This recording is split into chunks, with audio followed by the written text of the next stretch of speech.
ஆலும் வேலும் பல்லுக்குருதி, நாலும் இரண்டும் சொல்லுக்குருதி. இதில் 4 என்பது நாலடியார், 2 என்பது திருக்குறள்.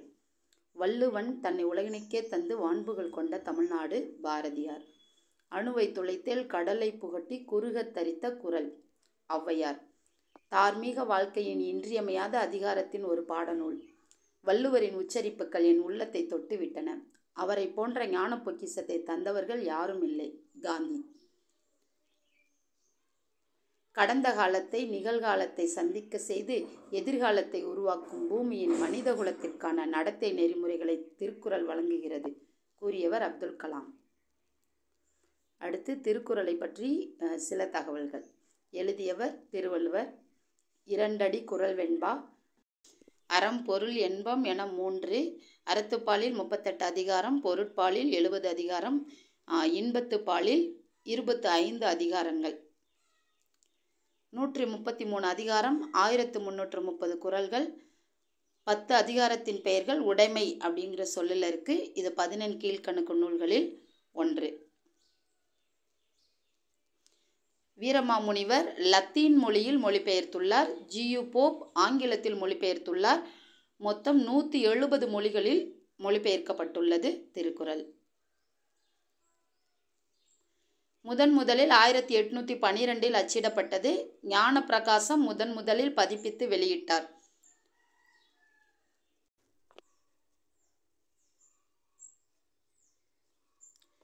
திருக்குறளின் முதல் எழுத்து ஆ, கடைசி எழுத்து இன். இந்த இன் அதிக முறை பயன்படுத்தப்பட்டுள்ளது. இது எந்த ஒரு மதத்தையும் கடவுளையும் பற்றி பேசவில்லை. இது உலக பொதுமறை, முப்பால், வாயுரை வாழ்த்து, பொய்யாமொழி, பொதுமறை சொல்லப்படுது, தெய்வநூல், தமிழ்மறை, முதுமொழி, திருவள்ளுவம். இந்த பெயர்கள் அனைத்தும் திருக்குறளுக்குரிய பெயர்கள். ஏற்கனவே சொல்லிட்டோம், திரும்ப வந்துருச்சு. இன் 2 சொல்லி இன்னு தான் அதிகமாக திருக்குறளில் வந்திருக்கு. உலகின் மிக உயர்ந்த சிலைகளில் திருவள்ளுவர் சிலையும் ஒன்று. இது 25வது உயரமான சிலை, 133 அடி கொண்டது. பயன்படுத்தப்படாத ஒரே உயிரெழுத்து எதுனா ஔ. மொத்த சொற்கள் 14,000. மொத்த எழுத்துக்கள் 42,194. இவரது இயற்றிய திருவள்ளுவரின் காலம் கிமு 31. இவருடைய சிறப்பு பெயர்கள் தெய்வப்புலவர், நாயனார், முதற்பாவலர், சென்னா போதார், பெருநாவலர், பொய்யில் புலவர்.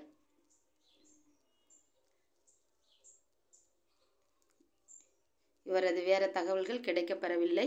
திருக்குறளில் உள்ள அந்த கருத்துக்களை அதிகமாக தங்களோட நூலில் திருக்குறளை சுட்டி காட்டி சொன்ன புலவர்கள் Ilangovadigal, Kambar, Leo Tolstoy, Gandhi, Albert, VOC., Karl, G U Pope, Alexander, யூ.ஹஸ்ஸி.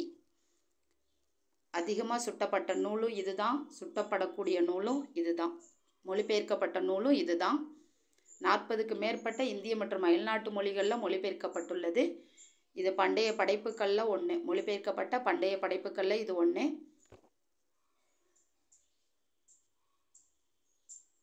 திருவள்ளுவரின் வேறு பெயர்கள்.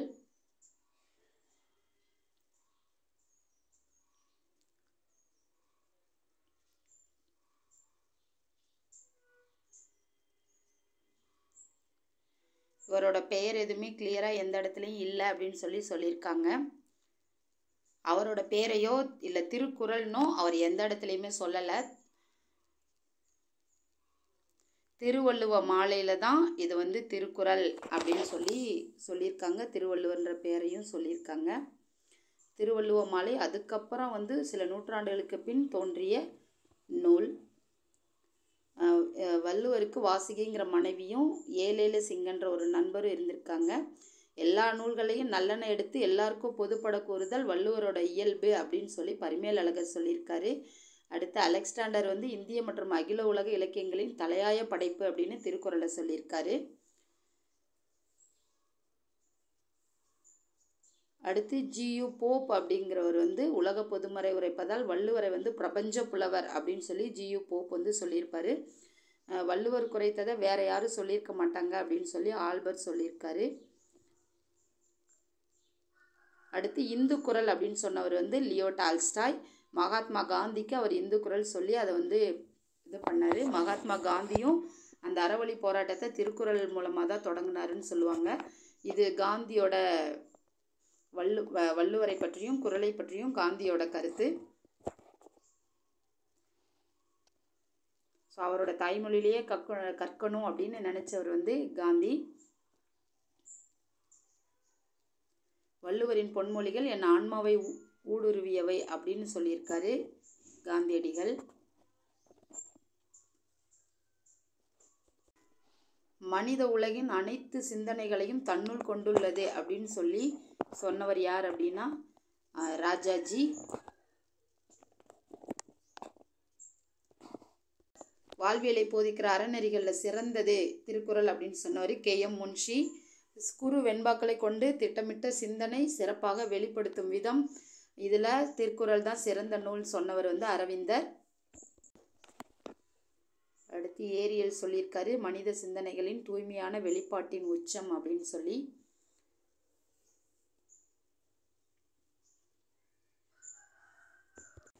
சிந்தனையின் உறைவிடம், அறங்களின் வழிகாட்டி, ஆன்மீக அறிவின் புதைவிடம் திருக்குறள் அப்படின்னு சொன்னவர் சாகிர் ஹுசேன், முன்னாள் குடியரசுத் தலைவர். அடுத்து கொங்கு மண்டலத்தின் பிரதான ஆட்சி நூல் திருக்குறளாக இருந்திருக்கு அந்த காலத்தில். இதை நிறைய கல்வெட்டு செப்பேடுகளில் பார்க்கலான்னு சொல்லியிருக்காங்க. 1818 சென்னை நகர ஆட்சியராக இருந்த எல்லீசன் திருவள்ளுவரோட உருவம் பதித்த தங்க நாணயத்தை வெளியிட்டார்.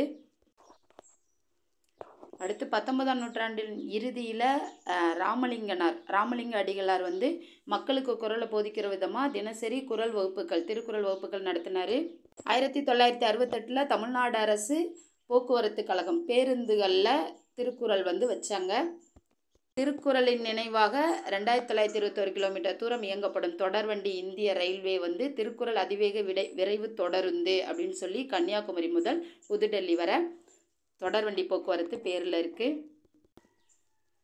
திரைப்பட இயக்குனர் கே பாலச்சந்தரும் கவிதாலயா அந்த நிறுவனத்திலிருந்து அவரோட முதல் பட துவக்கத்தில் திருக்குறளோட முதல் பாதான் பாடி ஆரம்பிப்பாங்க. முதல்ல திருக்குறள் மாநாடு 1941 முனுசாமி அவர்களாலும் அதற்கு பின் 1949 தந்தை பெரியாராலும் நடத்தப்பட்டது.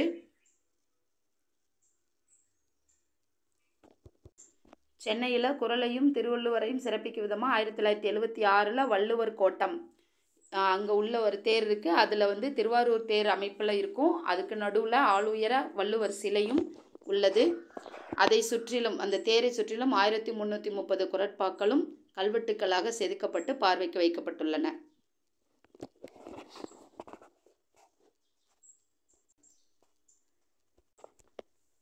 திருவள்ளுவர் சிலை காணப்படும் முக்கியமான இடங்கள் Kanyakumari, Bengaluru, Puducherry, Visakhapatnam, Haridwar, Puttalam, Singapore, London, Taiwan கொடுத்துருக்காங்க.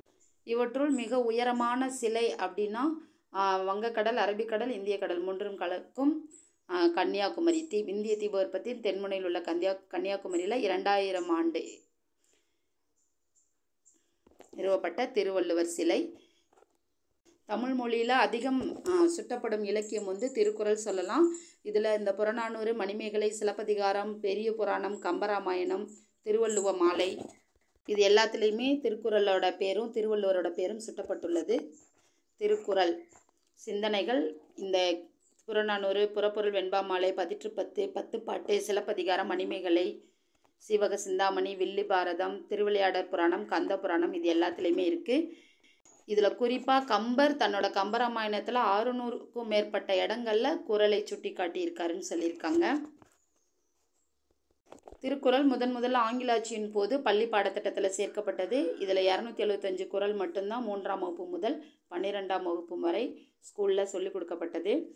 அதுக்கப்புறமா 2016ஆம் ஆண்டு சென்னை உயர்நீதிமன்றம் ஆணைப்படி 2017-18 கல்வியாண்டு முதல் 2 அறங்களிலும் உள்ள அந்த அறத்துப்பால் பொறுப்பால் 108 அதிகாரங்களில் காணப்படும் 1080 குறள்கள் வந்து பள்ளிகளில் மாணவர்களுக்கு கற்றுத்தரப்பட்டது.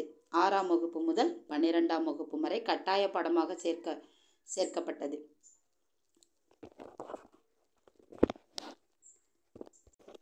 ஸோ திருவள்ளுவர் சிலை வந்து சிற்பி சிற்பி யாருன்னா கணபதி ஸ்தபதி. திறந்து வைத்தவர் வந்து அப்போதைய முதல்வர் மு கருணாநிதி. திறந்து வைக்கப்பட்ட நாள் 1/1/2000.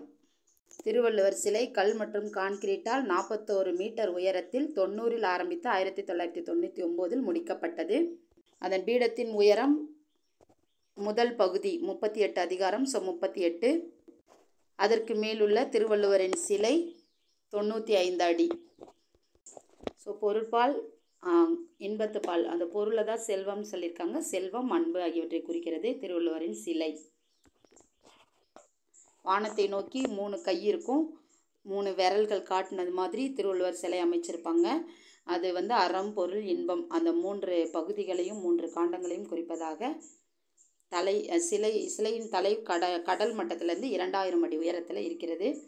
இது விவேகானந்தர் பாறைக்கு அருகில் இருக்கிறதுனால இது வந்து கலாச்சார இணைப்பாக சொல்கிறாங்க. இந்திய கட்டடக்கலை பாணியில் உருவாக்கப்பட்ட இந்த சிலை ஒரு வெற்று பகுதி இருக்குது கீழேருந்து மேலே வரைக்கும். ஆனால் அதில் யாருக்கும் அலோடு கிடையாது. அந்த அடிவாரம் வரை மட்டும்தான் மக்களுக்கு வந்து அனுமதி உண்டு.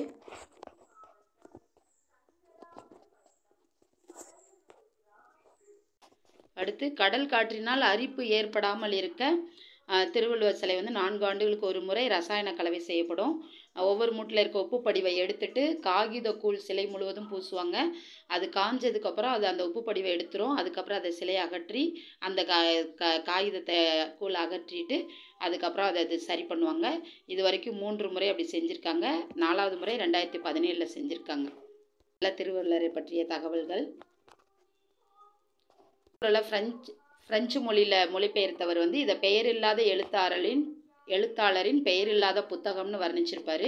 திருவள்ளுவர் மாலையில் தான் திருவள்ளுவர் அப்படிங்கிற பேரை வந்து சொல்லியிருப்பாங்க.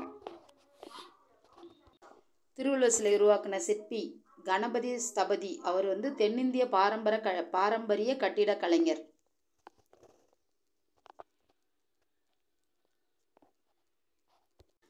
திருவள்ளுவர் சிலை முதல்ல தாமிரத்தில் கட்டலாமான்னு யோசிச்சாங்க. ஆனால் அதில் ஒரு நூற்றாண்டுக்கு அப்புறமே அதில் பழுது பார்க்குற வேலை அதிகமாக இருக்குன்றதுனால அதை எடுத்துட்டு கல்லும் கான்கிரீட்டும் வச்சு சிலை செய்யலான்னு முடிவு பண்ணிட்டாங்க. அப்புறம் இதுக்கு கட்டுறதுக்கு அந்த சாரை கட்டுறதுக்கு எது பயன்படுத்தினாங்கன்னா பனை மரத்தோட தண்டுகளை பயன்படுத்தினாங்க.